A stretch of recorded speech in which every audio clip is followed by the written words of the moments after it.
As a creator, your audience's trust is the most important thing.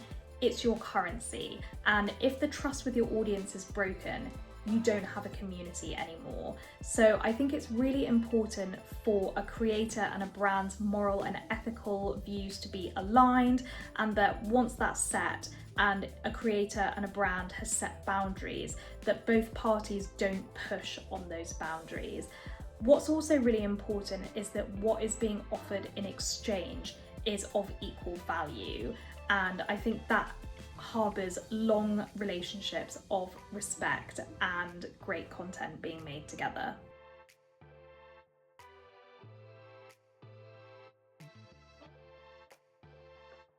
I know what I like, I know what I want, and sometimes there are brands that say, oh, this isn't good enough for us, can you do it again? And the worst position or situation you could be in is if you've spent a whole day shooting this specific content for a brand, and then for them to say, oh, no, we don't like it. What I really appreciate from brands is a very tight brief, and that doesn't mean having no creative control at all over the content and reading from a script. What I mean by that is, if a brand would like a certain phrase to be put in the content, for example, if you're working with promoting a film and the film's title has to be said in a certain way and the release date needs to be presented in a certain way, for that all to be outlined in the brief beforehand to avoid reshoots where possible. Quite recently, where a brand had proposed a certain idea, it was a pair of shoes, and it was paid as well. They proposed certain things, I posted the shoes, but yet they weren't satisfied, and I did have to remind them that this is what you've asked for and this is my policy.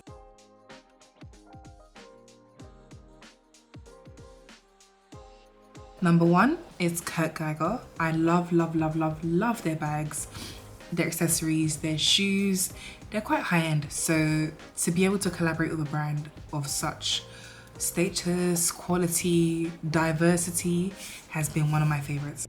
My favourite brand collaborations have been with festival and concert brands, and what I liked particularly about working with these brands is that when they sent me over the pitch email, they picked out certain things about my content and why they wanted to work with me particularly. They had studied my style of videos and explained how they wanted me to promote their brand but in my style, which I really appreciated. I felt that they'd taken the time to look into my content rather than just sending a blanket AI written email that said, hey creator, would you like to work with us?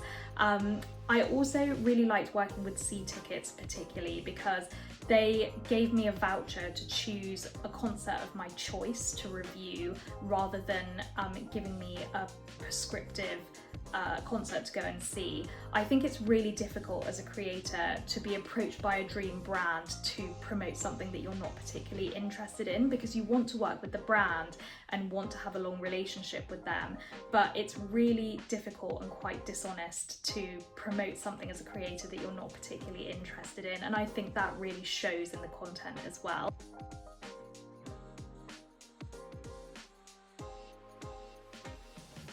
So they had actually gifted me a dress or two dresses, and they were nice, but I did feel like I mentioned that it didn't fit well, but they were just like, just wear it and post it. I said, no, that's not authentic.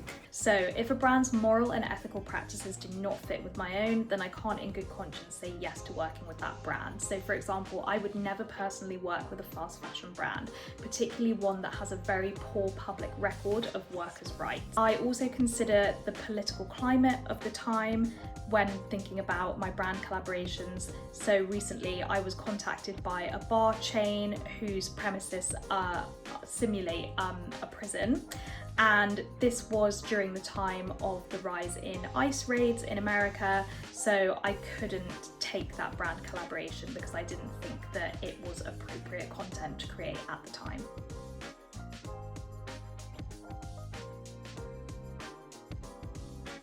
In my mind, I saw it as, if the value of the bag is pricey, I do understand why it would be a gifted collaboration. And because I love the brand so much, in the sense where the value, the quality, the diversity, the culture, the community, the things that they do, it didn't really bother me for the first 6 months. If the value of the products is over let's say £800, I don't always see the reason why I should be paid for a gifted collab.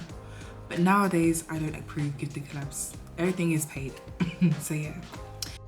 There are a number of factors which would encourage me to accept unpaid collaborations with brands, and to share a couple of those, if a household name bucket list brand that I had wanted to work with for a long time, such as Disney or Universal, got in touch offering an unpaid collaboration and the deliverables and the amount of time that would needed to be spent on that piece of work were reasonable, I would accept that unpaid collaboration, because I think for both the creator and the brand, the first time that you work together is really relationship building and laying a foundation, learning how each other works. Every single collaboration that you do as a creator is a portfolio of your work, which other brands are watching and seeing, and that may, if it's high quality content, bring other paid collaborations in the future.